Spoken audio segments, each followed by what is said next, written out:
السلام علیکم ورحمۃ اللہ وبرکاتہ۔ الحمدللہ، اللہ تعالیٰ کی مہربانی سے اور اس کے فضل و کرم کے ساتھ آج ہم سورہ الضحیٰ کی آیہ نمبر 2 کی تفسیر کو دیکھیں گے۔ سٹارٹ کرتے ہیں۔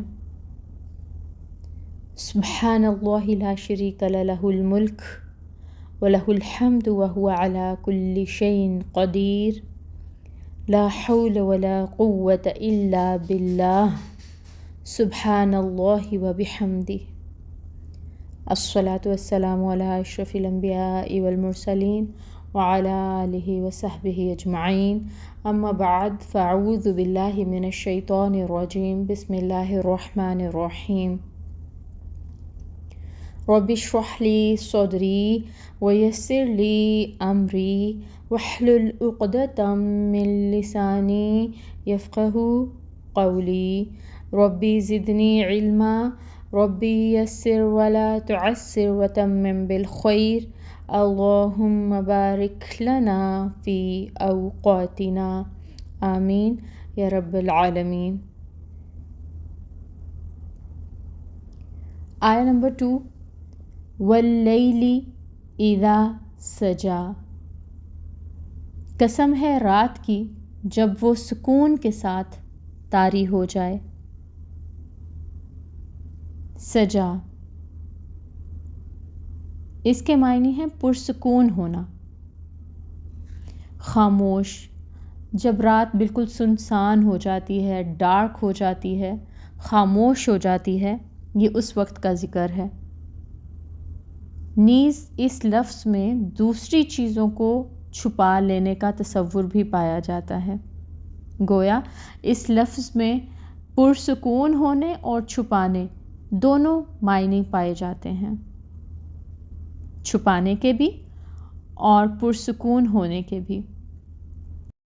ایک طرف دن کی بات کی گئی، پہلی آیہ مبارکہ میں دن کی قسم ہے، والضحیٰ، دھوپ ہے، چہل پہل ہے، دن ہے اور یہ انسان کی ضرورت ہے۔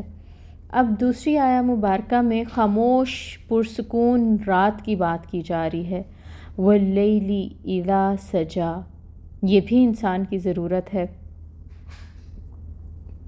ان دو متضاد حالتوں کی قسم کھا کر فرمایا کہ آپ صلی اللہ علیہ وآلہ وسلم کے پروردگار نے نہ آپ صلی اللہ علیہ وآلہ وسلم کو تنہا چھوڑا ہے اور نہ آپ صلی اللہ علیہ وآلہ وسلم سے اللہ تعالیٰ ناراض ہیں۔ ہم یہ نہیں کہہ سکتے کہ چاشت کا وقت ہے تو یہ اللہ تعالیٰ کی رحمت کا وقت ہے، اور اگر رات ہو جائے تو یہ کہ رات کا وقت جو ہے وہ اللہ تعالیٰ کی ناراضگی کا وقت ہے۔ ایسا تو نہیں ہوتا، رات بھی ہو رہی ہے مسلسل، دن بھی آتا ہے، راتیں بھی آتی ہیں، لیکن دن کو ہم اللہ تعالیٰ کی رحمت سمجھیں اور رات کو اللہ تعالیٰ کی ناراضگی سمجھیں۔ تو اسکالرز نے کہا کہ دن اور رات میں اللہ تعالیٰ نے فوائد رکھے ہیں، دن کے اپنے فائدے ہیں، رات کے اپنے فائدے ہیں، دونوں اوقات کے اپنے اپنے فوائد ہیں۔ اگر ہمیشہ دن ہی رہتا تو یہ بھی لوگوں کے لیے اور باقی جانداروں کے لیے سخت اور اذیت کا باعث بن جاتا، اور اگر ہمیشہ رات رہتی تو پھر بھی ایسا ہی ہوتا کہ یہ بھی تکلیف کا باعث بن جاتی۔ تو وحی کے آنے کے وقت کو اللہ کی رحمت کا وقت اور نہ آنے کے وقت کو اللہ کی ناراضگی کا وقت قرار نہیں دیا جا سکتا۔ وحی کی حالت میں اگرچہ آپ صلی اللہ علیہ وآلہ وسلم کو لذت اور سرور حاصل ہوتا تھا، لیکن یہ وقت آپ صلی اللہ علیہ وآلہ وسلم کے لیے اتنا اعصاب شکن اور تکلیف دہ ہوتا تھا کہ سردیوں میں بھی آپ صلی اللہ علیہ وآلہ وسلم کو پسینہ چھوٹ جاتا تھا، لہٰذا ضروری تھا کہ وحی کے بعد آپ صلی اللہ علیہ وآلہ وسلم کو آرام کا وقفہ دیا جائے، اور یہ وقفہ شروع میں زیادہ تھا، پھر جب آپ صلی اللہ علیہ وآلہ وسلم کی طبیعت آہستہ آہستہ اس بارے وحی کو برداشت کرنے کے قابل ہوتی گئی تو یہ وقفہ بھی کم ہوتا چلا گیا۔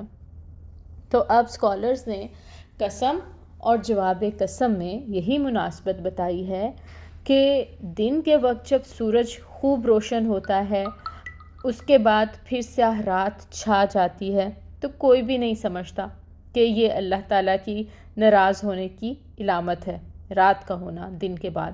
تو وحی کی روشنی کے بعد اگر کچھ دیر وقفہ آ گیا تو پھر کیوں سمجھا گیا کہ اللہ تعالیٰ نے تمہیں چھوڑ دیا ہے؟ ایسا ہرگز نہیں ہے، بلکہ حقیقت یہ ہے کہ جس طرح دن بھر آفتاب یا سورج کی روشنی اور گرمی کے بعد انسانی جسم کو آرام اور سکون کے لیے رات کی ضرورت ہے، اسی طرح سے وحی کے بارے گراں کے بعد طبیعت کو سکون اور مزید وحی کے تحمل کے لیے وقفہ کی ضرورت ہے۔ تو وحی کا نازل ہونا ضحیٰ اور وحی کا رک جانا ہے سجا۔ الحمدللہ ہماری 2 آیات مکمل ہو گئیں سورہ الضحیٰ کی۔